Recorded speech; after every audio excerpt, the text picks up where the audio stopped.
Aujourd'hui, on se retrouve pour 4 nouveaux threads d'horreur. J'espère que vous allez les aimer et aimer ma compagnie. Je suis assez pressé de vous raconter tout ça, alors perdons pas plus de temps. Si tu veux soutenir, tu connais, un petit pouce bleu et un abonnement. Si jamais tu veux me suivre sur Insta, ça peut se faire ici. Allez, prends ton meilleur chocolat chaud et installe-toi confortablement.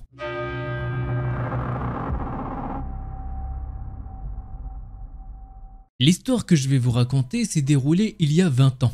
J'avais 9 ans à l'époque, mais mes parents m'ont également raconté leur vision de l'histoire à plusieurs reprises, donc ça m'a aidé pour tout vous raconter. Mes parents sont tous les deux biologistes. Ils se sont rencontrés au travail et à partir de là, commence notre histoire. Le lieu où ils travaillaient à l'époque était un bâtiment gouvernemental dédié à la recherche en biologie utilisé dans des projets gouvernementaux tournés vers le public, ce qui signifiait que ce sont eux qui étudiaient l'environnement. Et des lois de protection de l'environnement étaient élaborées autour de leurs études. Il s'agit d'un ancien bâtiment gouvernemental massif. Il y avait toujours une garde de sécurité présente, jour et nuit. Pendant la journée, ces agents de sécurité restaient principalement à la réception et saluaient les gens. Mais la nuit, ils allaient faire leur ronde et s'assurer qu'il n'y avait pas d'intrus à cause de tout l'équipement scientifique et des ordinateurs conservés dans le bâtiment. Et l'un de ces gardes était, un petit peu spécial. Au début, il semblait être la personne la plus gentille. Il était vraiment gentil avec moi. Et franchement, tous les souvenirs que j'ai de lui avant ça étaient vraiment sympas. Il me saluait et parlait de la manière la plus gentille chaque fois que mes parents m'amenaient au travail. Il me fabriquait des avions en papier. Ce pourquoi il était étonnamment doué. Et il les lançait avec moi et il restait avec moi à la réception les jours où mes parents devaient travailler jusque tard dans la nuit. Évidemment, pour moi, ça devenait assez ennuyeux. Vraiment assez rapidement. Alors, il me tenait compagnie et il essayait de me divertir. La plupart du temps, nous parlions, nous jouions avec les avions en papier et regardions la télévision. Tout ça semblait assez sympa, oui. Assez gentil pour que mes parents lui fassent confiance, ce qui était probablement leur plus grosse erreur. Une nuit, mes parents ont dû travailler encore plus tard que d'habitude. Je pense qu'il était environ 22 h et qu'ils y étaient encore. Alors, ce type qui était de nuit a décidé de m'emmener dans le bâtiment avec lui pour faire sa ronde. Nous avons commencé par le dernier étage, en vérifiant toutes les pièces et la partie extérieure sur le toit. Chaque pièce était si sombre que je restais toujours un peu en arrière, et j'attendais qu'il allume les lumières. Puis nous sommes descendus au deuxième étage, où se trouvaient le bureau et les laboratoires de mes parents. Nous avons vérifié le côté opposé du bâtiment, pénétrant dans des laboratoires équipés d'extracteurs massifs, de microscopes et de tout équipement scientifique auquel vous pourriez penser. Nous avons descendu les escaliers jusqu'au premier étage,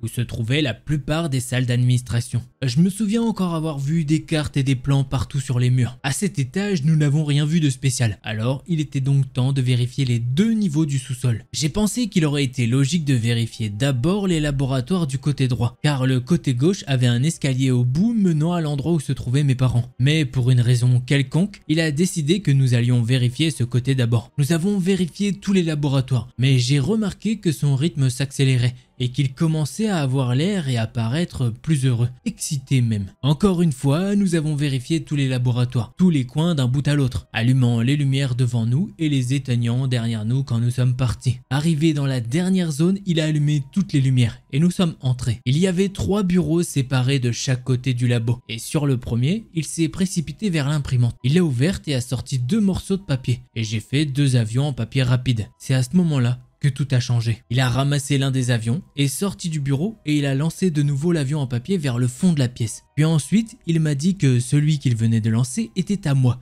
et que maintenant, on pouvait les jeter là-dedans. Moi, tout content, j'ai couru vers le fond de la pièce pour récupérer mon avion. J'étais clairement excité de jouer avec. Mais soudain, les lumières se sont éteintes. Quand je me suis retourné pour vérifier ce qui se passait, je l'ai vu sortir du labo, éteindre les lumières et verrouiller la porte. J'ai couru vers la porte. J'ai donné des grands coups de poing et des coups de pied en lui criant d'ouvrir. La panique m'envahissait à cause de la peur que j'avais d'être dans le noir à ce moment-là. À travers la vitre de la porte, je pouvais le voir se précipiter dans les couloirs, éteindre les lumières au passage et disparaître après avoir tourné au coin d'un mur. J'avais tellement peur dans le noir que j'ai commencé à avoir des sortes d'imagination.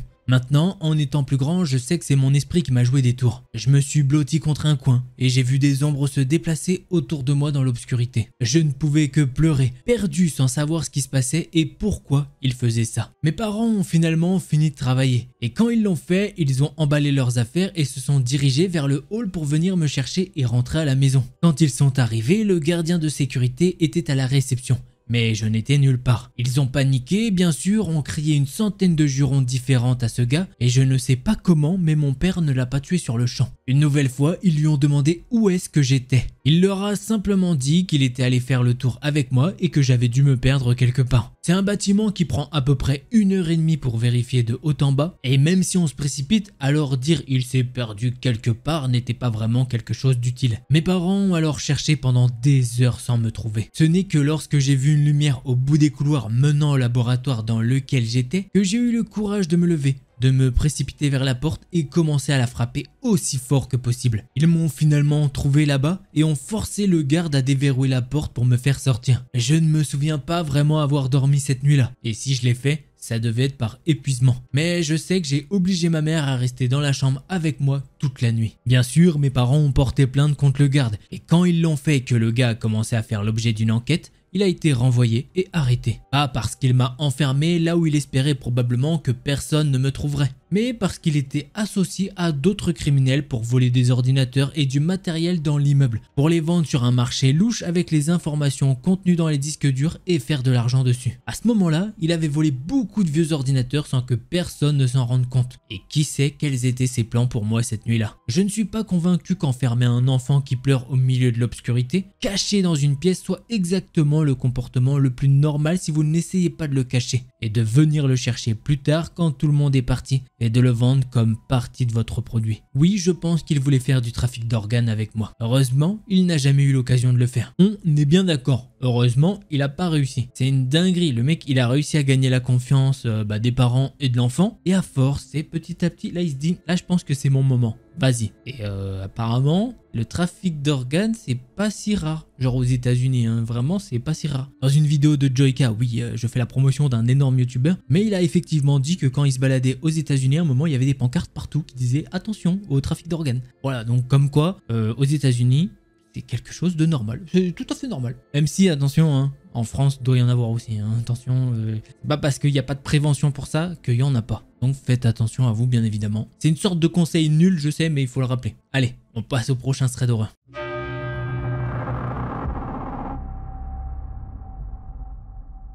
L'histoire que je vais vous raconter m'est arrivée il y a quelques heures, et j'en suis encore secoué. Je viens de réemménager avec ma femme après une période de séparation. Pour le contexte, je suis aussi une femme.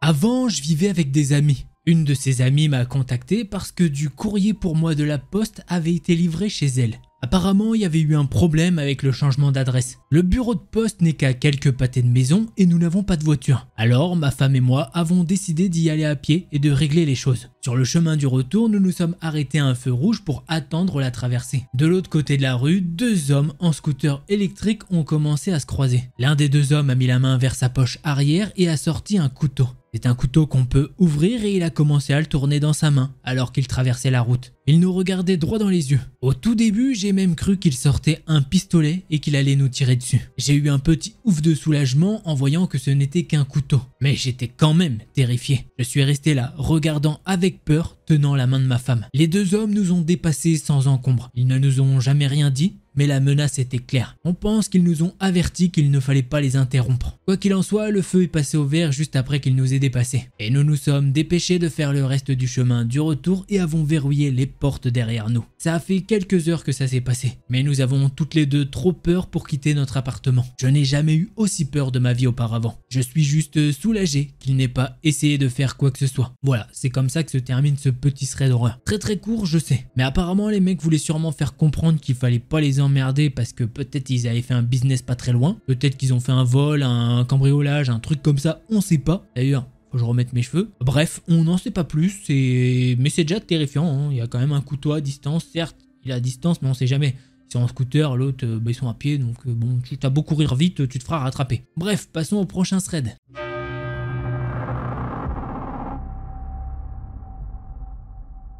Salut tout le monde, je m'appelle Anthony et mon histoire se passe quand j'avais 5-6 ans. J'en ai désormais 17. Quand j'étais petit, j'habitais dans un petit quartier à Montréal. Beaucoup de gens se connaissent dans l'entourage et beaucoup de gens connaissaient mon père puisqu'il a vécu toute sa vie dans ce quartier. Et ce détail est très important. Puisque tout le monde connaissait mon père, j'avais beaucoup de liberté. J'allais souvent au parc avec des amis ou même seul parfois. On y jouait beaucoup mais il n'y avait quasiment jamais mes parents puisque le parc était très proche de chez moi. Mais un jour, comme ça, j'y suis allé avec mon père, puisque je voulais faire de la balançoire et étant jeune, je ne savais pas comment en faire. Dans ma tête, il y avait toujours un vieillard, bon, il avait plus ou moins 50 ans, assis à une table au fond du parc. Et je m'étais jamais posé la question quand j'étais seul, puisque honnêtement, je m'en foutais du gars et honnêtement, il me faisait un peu peur. Ce jour-là, puisque j'étais avec mon père, je lui pose la question pour voir qui c'est. Il me dit que c'est un monsieur qui a perdu son fils il y a bien des années et qu'il allait toujours au parc avec son fils. Et depuis qu'il est décédé, il passe beaucoup de son temps libre là-bas. Un jour, j'étais avec un ami au parc et on jouait à vérité ou conséquence. Et mon ami m'avait donné le défi d'aller parler au vieux monsieur.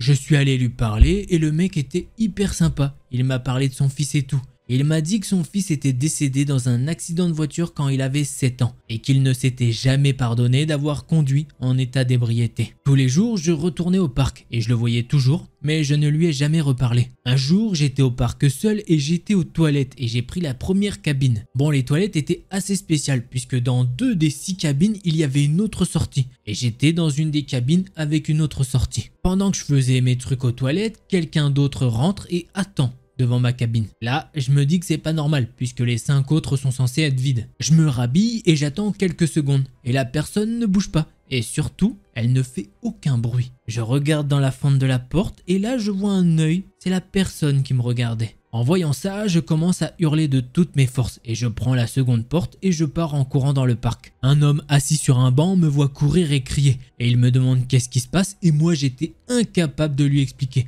Je n'arrêtais pas de crier. Je regarde les toilettes et je vois le vieillard en sortir et venir vers moi. Il essaie d'expliquer à l'homme que en fait je suis son fils et que je suis en train de faire une crise enfantine comme n'importe quel enfant de mon âge. Il dit à cet homme qu'il ne devrait pas s'en faire et que tout va bien aller. Là, d'un coup, comme ça, l'homme se met à frapper le vieillard. Il le bat jusqu'à ce qu'il soit par terre et qu'il me dise de courir jusqu'à chez moi. Je n'ai pas posé de questions et je suis parti en courant chez moi.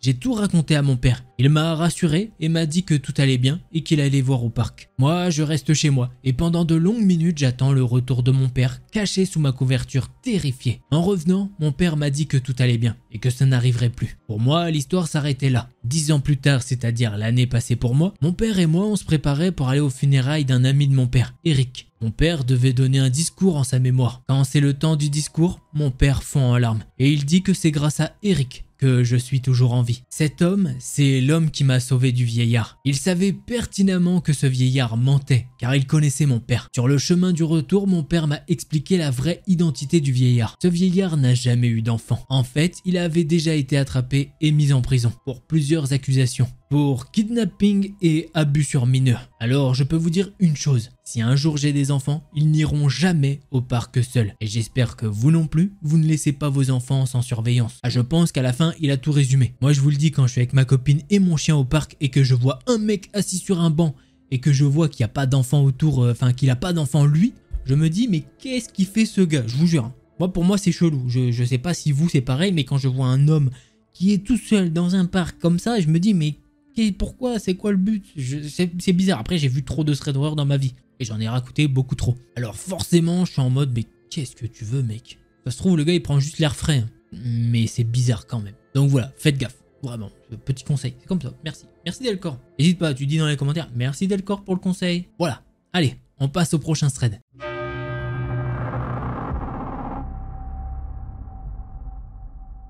L'histoire que je vais vous raconter, eh bien c'est celle d'un abonné qu'on va nommer Timothée. C'est pas son vrai prénom, mais bien évidemment, il veut rester anonyme. Et ça se comprend.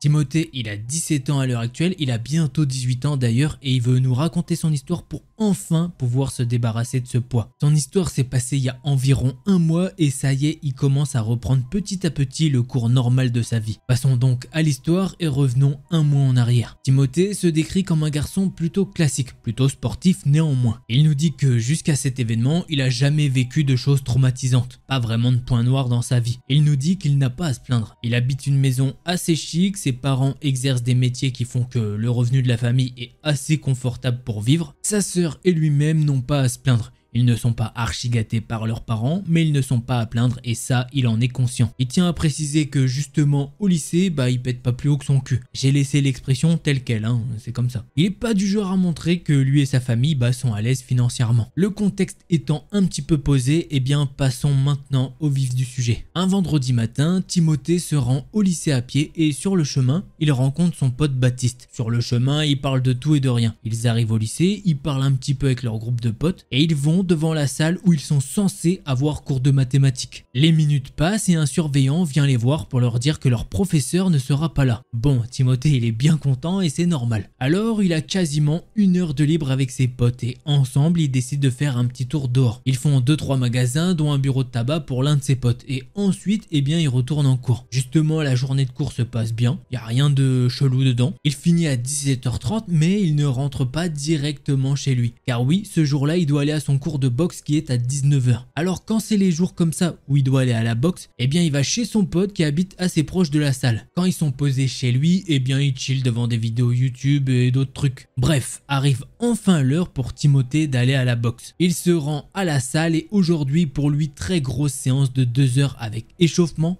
frappe au sac, sparring et ensuite étirement. Bref, toujours pas de problème dans cette journée, mais à la fin de la session, il est à peu près 21h. Et Timothée, il est claqué, mais alors de chez claqué. Puisque dans sa journée de cours, il avait eu 2 heures de sport. Alors certes, c'était de l'escalade, mais quand même. À ce moment-là, il ne veut plus qu'une chose, c'est rentrer chez lui, aller dans son lit et dormir. Sauf qu'avant de faire ça, il a un dernier petit truc à faire. C'est aller au distributeur automatique, il doit retirer un petit peu de sous pour rembourser sa sœur qui lui avait prêté de l'argent. Timothée fait 200 mètres et il arrive dans la bonne rue pour avoir accès à un distributeur. Il avance dans la rue qui est déserte. Donc c'est parfait. Il fait le chemin qui le sépare de son objectif et il sort son porte-monnaie de son sac. Il rentre sa carte classique, commence à taper son code et il demande la somme qu'il veut. Il attend tranquillement et l'argent est sur le point de sortir. Vous savez, il y a les petits voyants verts en mode les sous ils sortent. Sauf qu'à ce moment-là, sorti de nulle part, il se prend une énorme droite qui le fait vaciller un peu. Mais il est retenu par une autre personne sur sa gauche. Sauf que cette personne ne lui vient pas en aide pour autant. Car cette personne va également lui mettre un énorme coup de poing. À ce moment-là, il est contre le mur à côté du distributeur. Et là, il peut voir que face à lui, il y a 3 hommes habillés sombrement. Sauf que lui, à ce moment-là, qu'est-ce qui lui vient en tête? C'est qu'il était en train de retirer de l'argent. Et donc, il veut aller retirer son argent et sa carte. Sauf que bon, comme vous le comprenez vite, les gars, ils le laissent pas faire. Et celui qui semble être le chef de cette bande et qui est le plus proche du distributeur, il prend l'argent, il s'approche de Timothée et il le prend par le cou. Et il lui dit vas-y, retire tout ce que tu as. Timothée essaye clairement de leur dire que non, ça va pas le faire. Sauf que dès qu'il a dit ça, il s'est pris une énorme béquille dans la jambe. Alors en gros, c'est un bon gros coup dans la jambe si vous savez pas ce que c'est. Il leur dit clairement qu'ils peuvent aller se faire enculer. Voilà, ça c'est ses mots, clairement. Et en entendant ça, le chef de la bande lui sort un couteau et il lui met sous la gorge. Il lui fait comprendre que s'il ne le fait pas, il va le planter dans cette rue avec personne autour de lui. Là, Timothée, il nous avoue que face à une arme comme ça, il essaye de coopérer. Il va vers le distributeur et il retire 200 €. À peine l'argent sort qu'un des mecs prend l'argent et lui dit « C'est tout ce que t'as, FDP ?» Timothée, il leur dit que oui, il peut pas retirer plus ici, car c'est pas un distributeur de sa banque à lui. Il leur dit que son compte bancaire est dans telle banque et que là, le plafond, il est du coup atteint. Après avoir dit ça, il y a un des mecs qui se met à rire et qui dit « tiens, ça tombe bien, il y en a un là-bas. » Et il se met à pointer un endroit de l'autre côté de la rue plus loin. Effectivement, Timothée, en regardant un petit peu, il peut voir que oui, c'est bien vrai. Du coup, il commence à marcher vers l'endroit indiqué. Mais il le fait pas de gaieté de cœur, Surtout qu'il y a un mec de chaque côté qui le tient fermement au niveau du bras. Quant au gars qui ne le tient pas, il est en train de scruter les environs. Sûrement pour regarder s'il y a quelqu'un qui arrive ou quoi. Sauf que malheureusement pour Timothée, c'est vide de chez vide. Donc, il peut même pas crier à l'aide. Ils arrivent devant le distributeur et il retire une nouvelle somme de 550 €. Là, le chef lui dit « Non mais tu nous refais le coup là, tu te fous de nous ?» Timothée il leur dit que non, là ça y est, il peut plus retirer, c'est le plafond de sa carte. Même s'il le voulait, il pourrait plus retirer. Le gars lui dit alors « Vas-y, donne ton code, on va voir. » Timothée il commence à dire que non, il va pas leur donner. Mais le gars il sort le couteau et il le menace de nouveau. Alors forcément, Tim il donne son code. Et de ce qu'il arrive à voir, le gars tente toutes les sommes possibles. 1000 €, 500 €, 200 €, 100 €, bref. Le gars il comprend qu'effectivement il peut plus retirer d'argent au distributeur. Le chef de la bande retire la carte et lui dit « Ok, t'as pas menti, c'est bien mon gars, sinon tu y serais passé. » Timothée il est certes paniqué. mais il commence vraiment à faire le gars très apeuré. Il leur dit que s'ils peuvent, ils peuvent encore utiliser la carte. Ils ont qu'à payer en sans contact dans différents endroits. Le gars qui lui tient le bras gauche lui dit « Ah mais c'est vrai, t'es un bon toi. Tiens d'ailleurs, donne ton téléphone et tout ce qui a de la valeur. » Timothée lui donne alors son téléphone et c'est tout. Parce qu'il a pas vraiment d'autres trucs sur lui qui a de la valeur. Là, les gars vont le lâcher et lui disent « T'en parles à personne, sinon on te retrouve et t'es un homme mort. » Timothée, il joue vraiment le gars effrayé. Bon, il l'est un peu effectivement, mais il surjoue un peu. Et la première chose qu'il va faire après que les gars soient partis, eh bien c'est se diriger vers la salle de boxe. Car c'est l'endroit le plus safe pour lui et le plus proche. Là, le gérant de la salle le voit rentrer dans un état pas possible, puisque il s'est pris quand même quelques points. Et il lui demande qu'est-ce qui s'est passé. Timothée lui raconte dans les grandes lignes, et comme il peut car mine de rien, il est sous le choc. Le gérant va alors appeler le père de Timothée pour qu'il puisse venir le chercher. C'est ce qu'il a fait, il a remercié le gérant de l'avoir prévenu et ils sont rentrés à la maison.